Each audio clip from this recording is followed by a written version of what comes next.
كيبدا الفيلم ديالنا في مملكه صغيره في فرنسا اللي كان كيحكمها ملك خايب وكيفرض ضرائب كثيره بزاف على الناس اللي فقيره ومن ديما كيقدر الناس على حساب فلوسهم وزينهم. في واحد النهار كان اجتماع في القصر ديالو مع الاغنياء والوزراء. تما دخلت عنده واحد المراه كبيره في العمر ومتشرده، طلبات منه تجلس واحد المده في القصر حيت المدينه فيها البرد والثلج وما عندها فين تمشي، ومدات ليه ورده حمراء ككادو، ولكن هو استهزأ بها حيت شارفه وما فحالهاش وجرى عليها من القصر ونقص منها كيف ما موالف كيديروا قدام كل شيء. وهنا بدات الصدمه، فاش بدات كتحول هذيك السيده وولات ساحره آية في الجمال وكيشع منها النور. حاول الملك يطلب منها السماحه حيت تخلع ولكن بلا فايده. الساحره رمات عليه لعنه هو واللي في القصر حيت كيحكموا على الناس من المظاهر ديالهم، وحولاتو الوحش كيخلع وقالت ليه ما غادي تقدر ترجع انسان عادي حتى تلقى الحب الحقيقي. ومن هنا حتى تلقاه غادي يبقاو الوراق ديال هاد الورده كيطيحوا وحده ورا الاخرى، وإلا طاحوا كلهم قبل ما تلقى البنت اللي غادي تبغيك غادي تبقى حياتك كلها وحش هكا. وباش ما يقدر حتى حد يعاونه ولا يوقف معاه رمات السحر على القريه كلها وخلاتهم يفقدوا الذاكره وينساو باللي كان عندهم شي مالك. ومن تما وهو عايش مخلوي بوحده وكيتسنى في قدره يكمل على هذا الحال وكيساين في الورده تطيح كلها حيت مستحيل تبغي شي وحده وهو في هذا الشكل.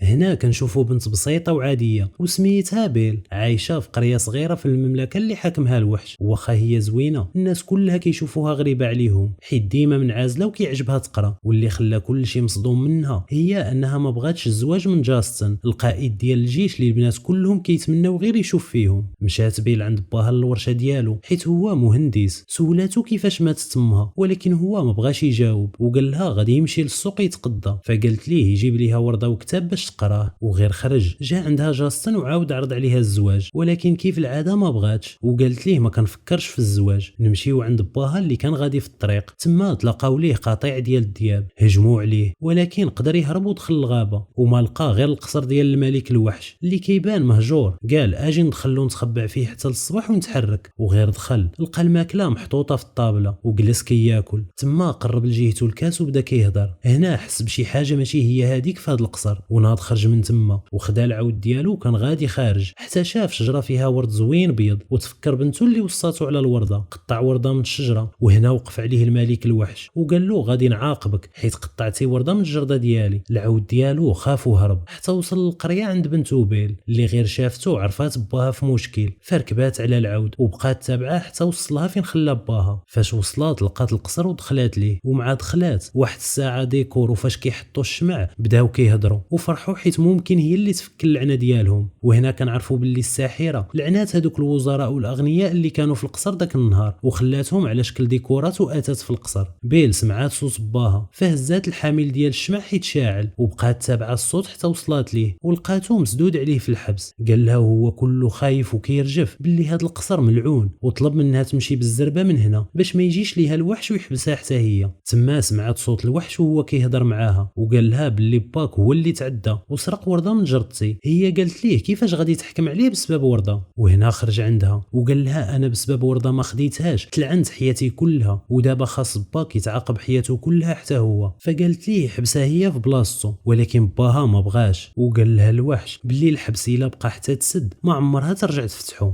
قالت ليه صافي خليني غير ندخل نودع با، وفعلا فتح ليها وغير دخلات عنقات باها ورماتو على برا ديال الزنزانه وسدات على راسها. هنا الوحش قال لها راكي حكمتي على راسك بالحبس حياتك كلها وخرج باها من القصر وجرى عليه. اما بيل جا عندها الحامل ديال الشمع وفتح ليها الباب وخلاها مصدومه وبكثره الصدمه ضرباتو حيت ما متيقاش كيفاش ممكن يهضر. وهنا جات الساعه وشرحت ليها باللي الساحره اللي كانت في القصر لعنات كاع الناس اللي كانت وكل واحد اش ولا. من بعد خداوها الدور في القصر وقالوا ليها باللي واخا محبوسه راها ممكن تحرك كيف بغات من غير بلاصه وحده اللي ما خاصهاش توصل لها وهي الجناح الغربي حيت الملك منع اي واحد يوصل ليه. وصلوها لبيتها اللي غادي تجلس فيه فلقات حتى البلاكار كيهضر. خدات المشطه وهضرات معاها ولكن لقاتها غير مشطه عاديه وما كتهضرش. في هذا الوقت وصل باها للقريه ومشى عند الرجال فين مجموعين وحاول يشرح ليهم باللي بنته خاطفها وحش في القصر زائد كاينه عاصفه ثلجيه جهه القصر. تما خلى كل شيء غير كيشوفوا ويضحكوا حيت هذا الشيء بحال الخرافه وحتى من الثلج ما يمكنش يكون حيت هما دابا في الصيف. ولكن جاستن قرر يعاونو حيت باغي بنته. نرجعوا للقصر عند الوحش اللي جا باش يتعشى فلقى حق بيل حتى هو محطوط وتعصب على المعن اللي صيبوا العشاء وقال لهم هي غير محبوسه وباها شفار. دخل البراد اتاي وقال ليه ما يبقاش يحكم على الناس هكا، وفكروا ان السبب ديال هاد اللعنه هو هاد الحكم على الناس، وقال ليه باللي هاد البنت تقدر تكون هي السارود ديال اللعنه اللي عليهم كاملين، وخاصو يتعامل معها زوين ويكسب المحبه ديالها لعل وعسى يتفكوا من هاد اللعنه. هنا الوحش اقتنع بهضرته ومشى لبيت بيل كيقنع فيها باش تجي تتعشى. هي كانت موجده باش تهرب ولكن عصباتها هضرته، فقالت ليه ما بغاش تاكل مع اللي حابسها. هنا زاد تعصب كتر وقال الاتات باش ما يحطوش ليها الماكله في خطره، ومشى للجناح الغربي اللي حاط فيه الورده اللي مازال وراقها كيطيحوا وحده ورا الاخرى بشويه بشويه، وكل مره كطيح وحده كيزيد يتاكد راه غادي يبقى وحش حياته كلها. البراد اتاي مشى عند بيل اللي لقاها كتخطط تهرب، ولكن قنعها وقال ليها راه الملك ظريف وغير غالطه فيه، وطلب منها تقبل تتعشى معاه. بيل اقتنعت بهضرته ومشات للجناح الغربي اللي ممنوع توصل ليه. دخلات تما وشافت الورده. هنا جا ليها الوحش وتعصب عليها بزاف وخلاها تهرب، وهنا قررت تخرج من القصر في خطره. حاولوا الاتات يمنعوها ولكن قدرات تخرج من القصر. ركبات على عودها وفاش بغات تقطع تلقاو ليها القطيع ديال الدياب وحاصروها. هي حاولت تدافع على راسها ولكن كانوا كتار بزاف. هنا جا الملك الوحش وقدر يعتقها منهم، وبلا ما يرد البال تلاح عليه ديب وعضو في كتفه، ولكن قدر يشدو وخبطو مع الحيط، فخلى الدياب كلها اللي بقات تخاف منه وتهرب. وغير مشاو الدياب الملك سخف. بيل هنا شافت حتى عيات وهزاتو على العود ورجعت به للقصر. في هذا الوقت باها جا للغابه مع جاستن ولكن نسى على الطريق، وبحال اللي ما عمرو داز من هنا. جاستن اتهموا باللي كذب عليه وهو جا معاه غير باش يزوجوا بنته. السيد قال له غير تهنى انا ما مزوجكش بنتي. هنا جاستن تعصب عليه بزاف وضربه، من بعد ربطوه في الشجره وخلاه تما تيجيو ليه الدياب وياكلوه. نمشيو عند بيل اللي كتحاول تداوي الجرح هاد الوحش ولكن هو مقلق ومعصب عليها، وقال لها انت السبب في هاد الشيء من الاول. زادت تعصبات حتى هي ومشات عند الاتات وقالت لهم كيفاش راكم صابرين عليه وعلى التصرفات ديالو. قالوا ليها باللي راه ظريف واخا كيبان ليها هكاك. هي قالت لهم علاش هو داير هكا. قالوا ليها ورث هاد الطباع من باه، ولكن من نهار تلعن الوحش وهو كيحاول يغير من راسو للاحسن، وحتى حنا تلعنا معاه حيت كل واحد فينا كان كيحكم على الناس من المظاهر ديالهم. وهنا عاودوا ليها القصه ديال الساحره من الاول وكيفاش تحولوا من انسان لاتات، والحل عندهم هي الوحش يلقى اللي تبغيه وهي اللي غادي تفكو وتفكنا حتى حنا. وقالوا ليها حتى على الورده اللي كل مره كطيح منها ورقه، وإلا فات الفوت على الحب غادي يخسروا روحهم وسط هاد الاتات وحتى هو غادي يبقى وحش ديما. وهنا عاد فهمات باللي كيدير هكا حيت فقد في الامل باش يبغيه شي حد مازال ويرجعوا لطبيعته. نرجعوا عند باها اللي صباح عليه الصباح وهو مازال مربوط في الشجره. جات عنده واحد السيده وفكاتو وخداتو معاها الداوي. اما بيل دخلات لعند الملك لبيتو وجلسات كتعاود ليه قصه من القصص ديال ويليام شكسبير، ولقاتو كيكمل معاها القصه وقال لها راني قاري الكتوبه ديال ويليام كلها، وخلاها مصدومه. وزاد صدمها فاش وراها المكتبه ديالو اللي عامره كتب، وفاش شافها متشوقه قال لها ممكن تاخذ الكتاب اللي بغات وتقراه. وكانت هذه اول مره يتعامل معاها زوين، الشيء اللي خلاها فرحانه حيت بدا كيتبدل. من بعد خرجوا كيتمشاو في القنطره وهي كتقرا في الكتاب. قال لها باللي المنظر ديال الغابه عجبو بزاف وشكرها حيت خلاته يغير من شخصيته وما يحكمش على الناس من المظهر ديالهم، وكان باين بدا كيتخلق بيناتهم اعجاب. في النهار الثاني كان الملك جالس كيقرا في روايه رومانسيه بوحدو. جات عنده بيل وجلسات معاه وشكراته حيت نقدها هذاك النهار من الدياب. سولاتو على امنيته فقال لها امنيتي نهرب من هنا، وطلب منها واش تبغي تهرب معاه. من بعد خداها للمكتبه وجبد ليها كتاب سحري وقال لها هذا عطاتو لي الساحره اللي لعناتني وقادر يخلينا نمشيو للبلاصه اللي بغينا، خاص غير تخيل وتقول هاد البلاصه. بيل اختارت تمشي لدار والديها القديمه في باريس، وفي البلاصه تنقلوا ليها. قالت ليه اختاريت هاد البلاصه حيت مازال حتى لدابا كنقلب على سبب موت ماما اللي ما بغاش يقولوا ليها باها. الملك شاف قناع خاص بالاوبئه وعرف باللي امها ماتت بالطاعون، وهنا عاد فهمت القصه وباللي باها هرب بها من امها باش ما تتعاداش. هي تاثرات بزاف وقالت ليه يرجعها للقصر. في هذا الوقت جاستن ماشي باش يجلس في البار، تما كيتفاجئ بالاب ديال بيل مازال عايش وجات لعندو باش يرجع ليه الصرف، وغير بغى يضربو شدوا ليه يديه وامرهم ياخذوه للسبيطار ديال الحماق. اما بيل والوحش جالسين كيرقصوا مع بعضياتهم، ولكن توحشات باها بزاف. الملك تاثر وبقات فيه فعطاها المرايه السحريه اللي غادي تخليها تشوف باها فين كاين دابا. تما كتصدم فاش كتشوف الناس ديال القريه شادين باها وحابسينه. تخلعات بزاف وهنا قال لها الوحش تمشي تعتق باها وعطاها المرايه كادو منه، وغير مشات الاتات لامو حيت خلاها تمشي وهي اللي كانت الامل الوحيد عندهم باش يتحروا. هنا طلب منهم السماحه حيت هو السبب في هذا الشيء وقال لهم انا بغيتها من قلبي وما نقدرش نحبسها عندي وباها كاين في خطر. في هذا الوقت وصلات بين القريه ولقاتهم مركبين باها باش يديوها يديوه للسبيطار. جاستن قال لها باك حماق حيت كيقول لينا راه كاين وحش وكان حابسك. قالت ليهم هضره